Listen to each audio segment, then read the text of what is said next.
guys, Kevin Sexton here. Kevinism number 5. Successfulness comes toward the end of the journey. Enjoy. Ready, set, go! So come inside. Let's see what madness we can find.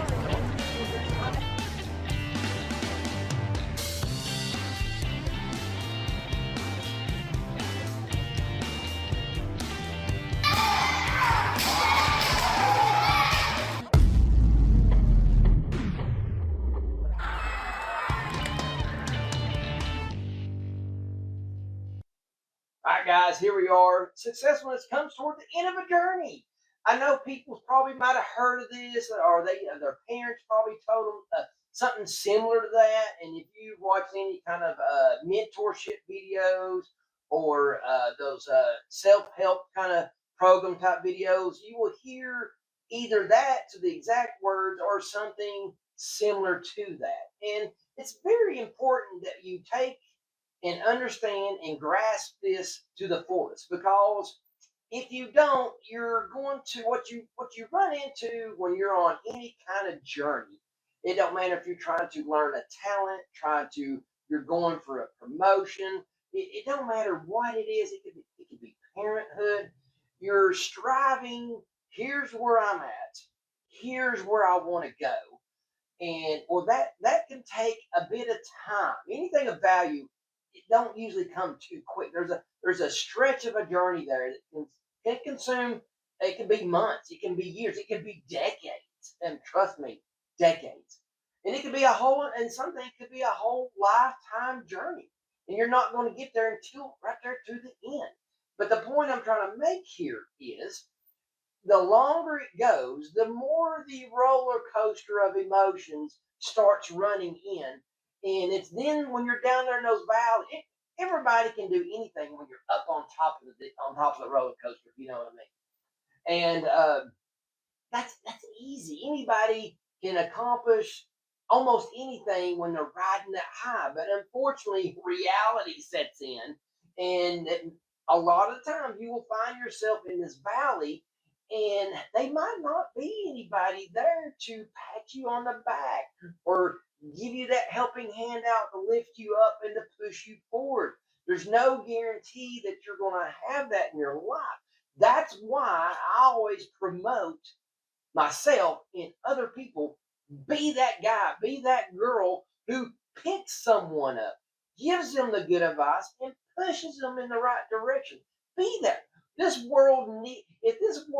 people would make that a priority on just being there, helping other people and pushing them to get. The problem we run in here to this world is the pettiness of people. Everybody wants to. I know I don't know where it is, but I think it's worldwide, and it can go every culture. The attitude of people who think they have to step on somebody to walk the ladder of success.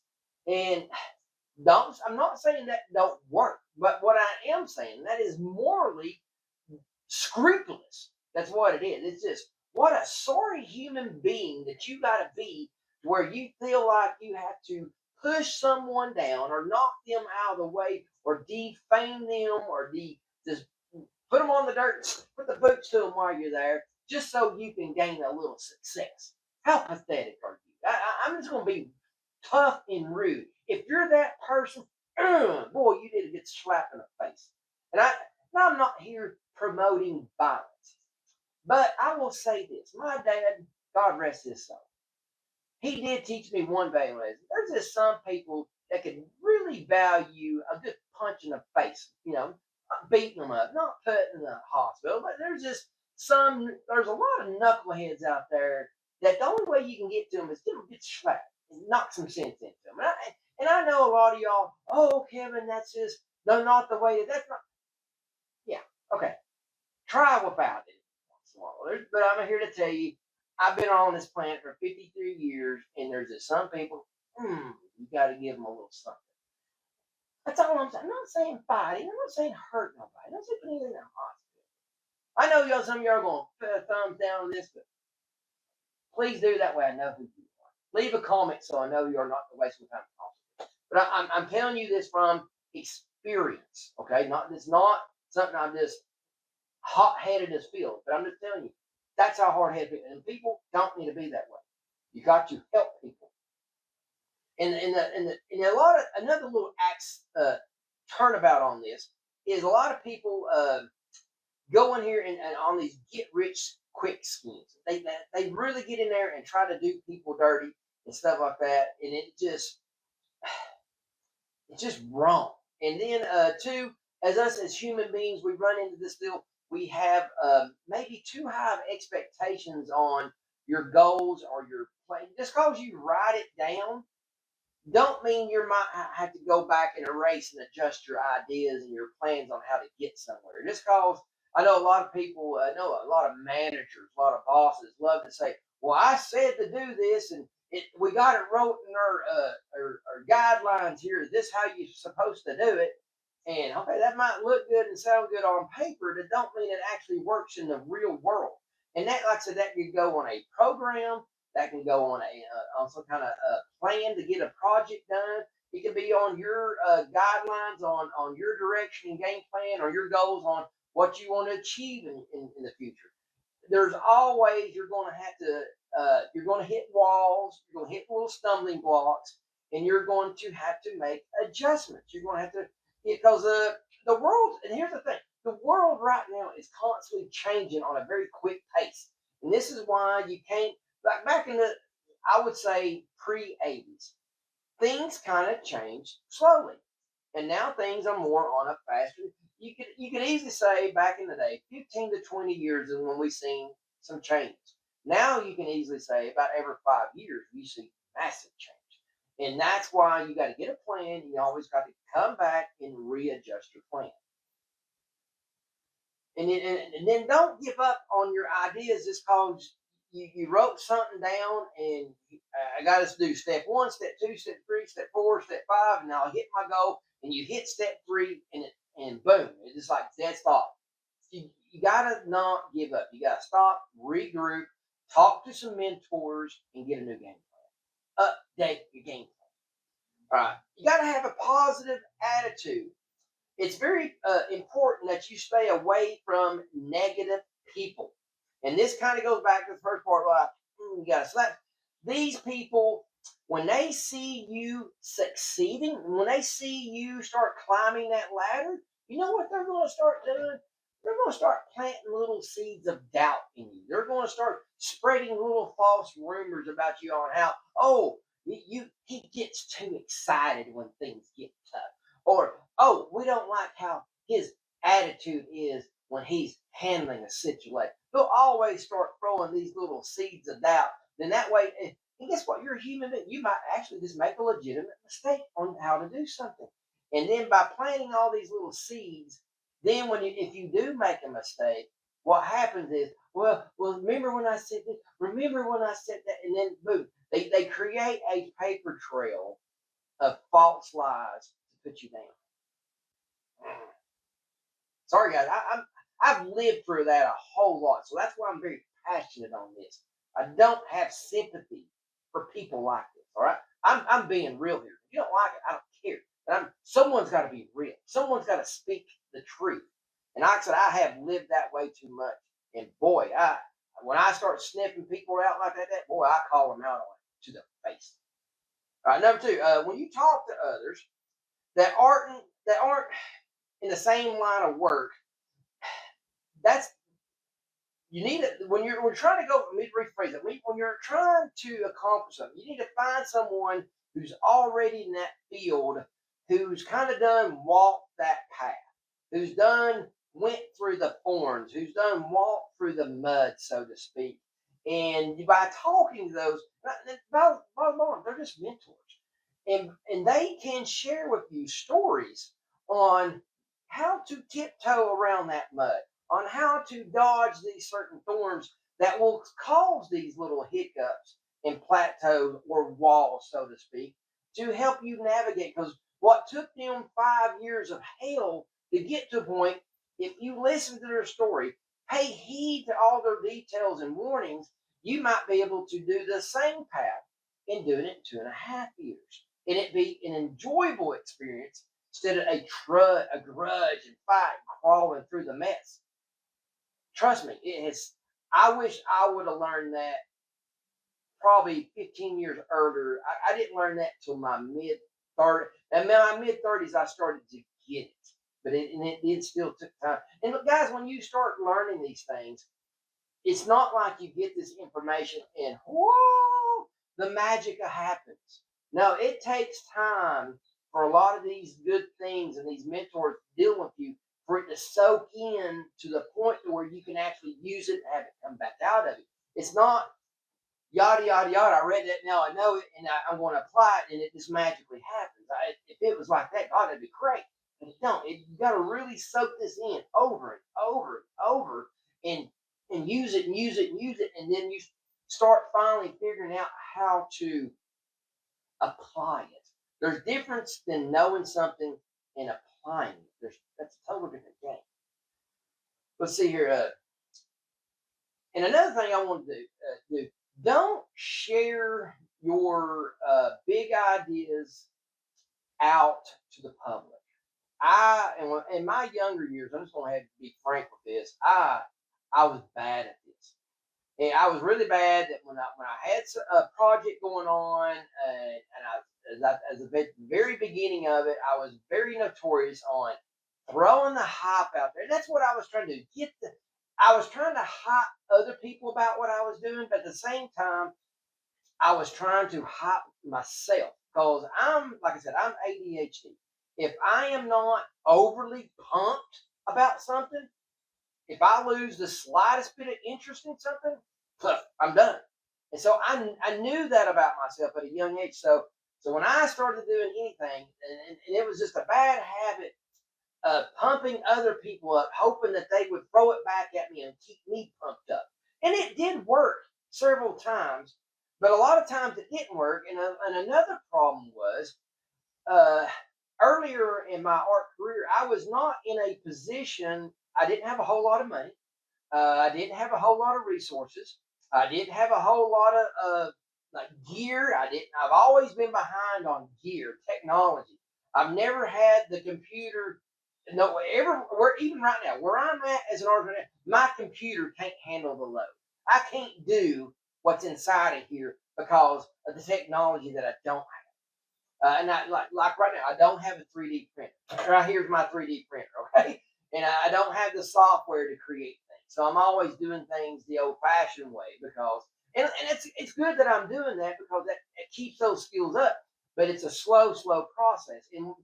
Back when I was younger, when I was throwing my dreams out, other people would hear my great ideas, and they would be in a better position. They took my ideas and they ran off with it and done good things, all because I sparked them into doing it. And they had the money, they had the equipment, they had the people around them, and they had the space to do things, and I wasn't. And that all I was doing was throwing away my great ideas. So I've had to learn over the years is to keep my big mouth shut. And that's probably, this is not ill enough, but I'm just going to throw that out there. And the older you get, and I've heard this from my dad, I've heard this from my masters, anybody of any greatness and importance in my life, all my mentors, is talk less, do more. And when you do need to share something, be very picky on the people that you pick to share it with. Let it be a mentor, a close relative. And this goes there, a relative don't mean they're the best person to tell your goals and dreams too. Trust me, the number one people who will take that big bow and arrow and kill a dream is the people that are closest to you. Because you might be talking about something that they can't in their mind, they just can't fathom on how to do. So if they can't see how you can do it, then they're just going to assume that you can't do it. You don't have what it takes. And they will love to tell you that out of the goodness of their heart because they don't want to see you waste your time. And half of that's true, but the other half of it is this sheer ignorance. So you got to stay around positive people. Now, the last 3 points I want to make here is, before I get too long with this, is you need to always start with a rock solid plan. Do your homework. get on the computer. We can type it in, and AI will give you. And I kind of like that part of the tool. You can ask it questions and you can get some feedback because it's instant. You can get that feedback back and start. Okay, well, it's analyzing what everyone else has done on the computer, what everyone else's pros and cons, success and not success they've had, and you can get some really good instant feedback that you couldn't get years ago. So create a good plan, but then you always got to be able to have a backup plan. Because somewhere down your plan, it could be a year, it could be 3 years, 5 years. Somewhere something's going to change on the planet.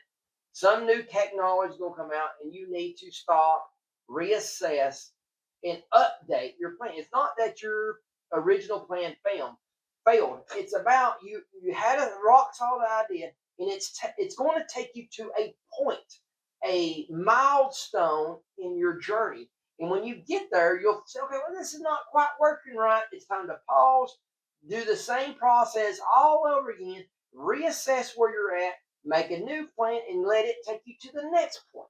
That's what life is all about, is this constantly updating your goals, your plan, and redefining and fine-tuning your direction to where you get to that next hump. And when you get to that little ridge, you're looking at the next ridge that's a little bit bigger. You're always looking at, there's always another mountain in the distance. Always. You're not, even when you reach, even if you put a goal on here and you reach it, when you get there, you'll see another mountain. You're like, oh, if I can make it to this point, I can get there too. And that's what it's all about. Don't forget that. Rewind and listen to that. Very important. Let's see, read my last one, but I want to make sure I end this on a great note here. And in the process of doing that, you got to grow. Number one, as a person, you got to be able to make sure that you are growing and changing, and like I said earlier in the video, helping other people, broadening your palette of people and people that are around you that's going to support you. And not only you want them supporting you, you want to in turn throw back support to them as well. It's a give-take relationship. You're not just a taker. You got to be, when people are giving to you, even if they don't, you've got to be the giver. Have the mindset of the giver, and you'll be shocked at how much things you will receive down the line. But step one, get that mindset of being a giver, a doer. And then you got to be able, like I said, you got to start really honing in on what you really want in life. And right now, that's where I have been in the last 2 or 3 years. I'm going to tell you, I have been in a rut. Oh my gosh. And a lot of people like to call it the midlife crisis. But when you get at this age where I'm at, the dynamic of your globe, of your world, shifts. And it's kind of hard to understand that shift at times, because most of my whole entire life I've been an athlete of some sort, whether it be football. I was really good at football in my high school career, but I knew in high school that I wasn't ever going to go to college playing football. I knew even I did it. It was a milestone. It got me to the next point, which it ended up giving me the intestinal fortitude that I knew that I needed to become a pro wrestler. Even though right at the moment I didn't understand that, but I was down there between high school and pro wrestling. There was a gap there where I hit kind of rock bottom really early in my life. And I'm kind of glad that I did it early in life, because I hit the bottom and then poof, pro wrestling kind of jumped in front of me, and it saved my life. It gave me a new purpose, a new direction. Art has always been in my life. But at the same time, that wrestling thing really kicked in my gear. Hey, if I put something in here and it fills up this heart, I'm going to get it done. Father, I don't care how many people don't believe me. I don't care. If my brain wants it, my heart wants it, dude, I'm working. I'm going after it, whether anybody believes me or not. And I have succeeded on many of things with just that hard-nosed attitude. Don't get me wrong. There's been a lot of valleys during that process, whether it be doing artwork, doing the pro wrestling stuff. And luckily, I've been blessed in my life to where when I was in my lowest, the right people start coming into my life. And I'm going to be doing the video series here in the future on mentors.